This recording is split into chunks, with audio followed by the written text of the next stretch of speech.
I'm Andre Spivey, a native of Detroit, Michigan. I was born on the east side of Detroit and raised on the west side of Detroit.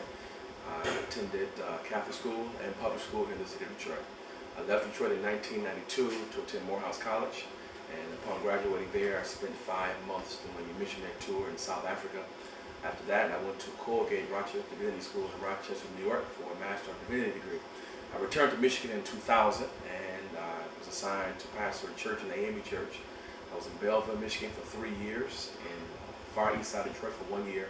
And my present charge, St. Paul AME Church on the east side of Detroit near downtown. St. Paul AME Church, Gratiot and Shane. I'm married to children, one child in DPS and another on the way next year when she begins kindergarten. And this is my city, Detroit, born and raised here. I tell the story that I was raised in Detroit, protected by Detroit, nurtured by Detroit, and pushed out by Detroit to go make something of yourself, and I try to do just that. So I feel a sense of obligation to come back to the city to do my part as a public servant. I'm already serving that capacity as a clergy person, but I felt the call to do that on a greater scale throughout the entire city of Detroit, which is why I'm running. I see in some areas deficiency of leadership, a moral depravity in some of our city leadership, and to bring a moral consciousness back to the table, particularly the city council table. And so I want to do my part to be a public servant for all of Detroit and serve Detroit at a very critical point in time to move our city back to financial solvency, to create a better positive image for our city, and to move our city forward in a positive direction. I live on the west side of Detroit, specifically near West 7 Mile and Meyer Road, not far from the only Home Depot we have in the city of Detroit. Most of the people on my block are homeowners. There are a few renters, but many are homeowners. My children play outside, the rest of our children. We've not had many challenges in our neighborhood. I particularly have had my home vandalized on one occasion, my neighbor on one occasion, but for the most part we have a very tight-knit community. I have 2 police officers and 1 Wayne County sheriff in my neighborhood. Every day you see people leaving their homes, going off to work, and coming back in the evening doing their part. What we can do to improve our neighborhood is to make sure that everyone in our, not just my block, blocks surrounding me, to make sure we keep up our property and to maintain good close working relationships with our communities. Many people who live there for a long period of time have moved away, and we have new people coming to our neighborhood.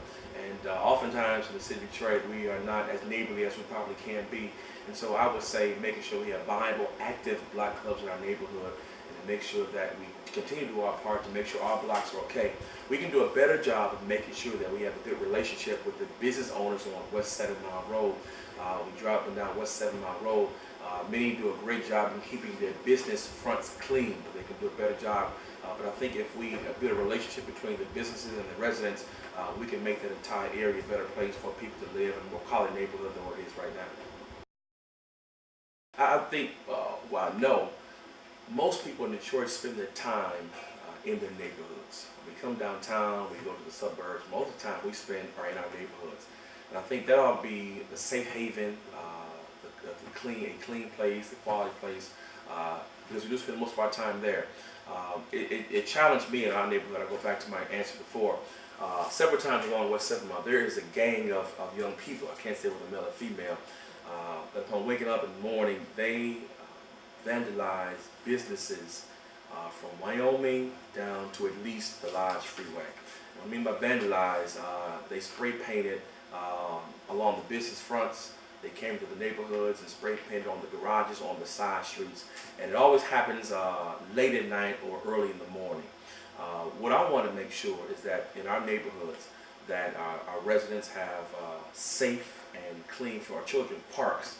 I just saw a story last night on the television about a park with weeds almost 5 feet tall, and the children could not play in the park, obviously because the weeds were too tall. And the city told the residents they were responsible for taking care of that park, because the city could no longer afford to maintain the park. So quality parks for our young children in our neighborhoods, putting community development block grants in our neighborhoods for our faith-based organizations, community groups, and block clubs to make sure that we maintain our neighborhoods. Each individual neighbor has their responsibility to take care of their own property and their front. But what can we do as a whole to maintain the entire area? And so I want to champion the cause to make sure that we have quality, safe neighborhoods, not just 4, 5, or 6 exclusive neighborhoods that can afford patrol, CB patrol, that can afford private security patrol. But all of our neighborhoods in the city of Detroit ought to be where it's safe, People can go there and know their homes and belongings will be safe, and they walk down any street any time of the day that they will be safe in their neighborhoods. Well, one thing I think we all can agree upon is the crime. Crime is getting out of hand in the city of Detroit. At the council table, I have, and I will, of 8 council persons, have the power to deal with contracts and the budget, particularly the budget. The police department has about 40% of our budget right now. Whether they need more, I can't say that, but are we using the 40% in a proper manner? One thing, we need more police officers on the street to patrol our neighborhoods.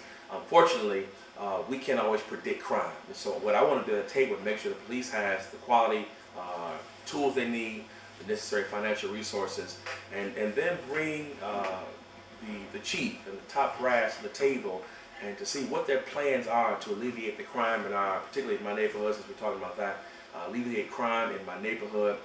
What can I do with my community groups? I'm a wannabe council person who will not sit behind the table, but will go out of the community and talk to our block clubs and our community groups to see how I can empower them as a city council person via human resources, via financial resources, so they can take back their own communities. So they too can have active, viable CB patrols.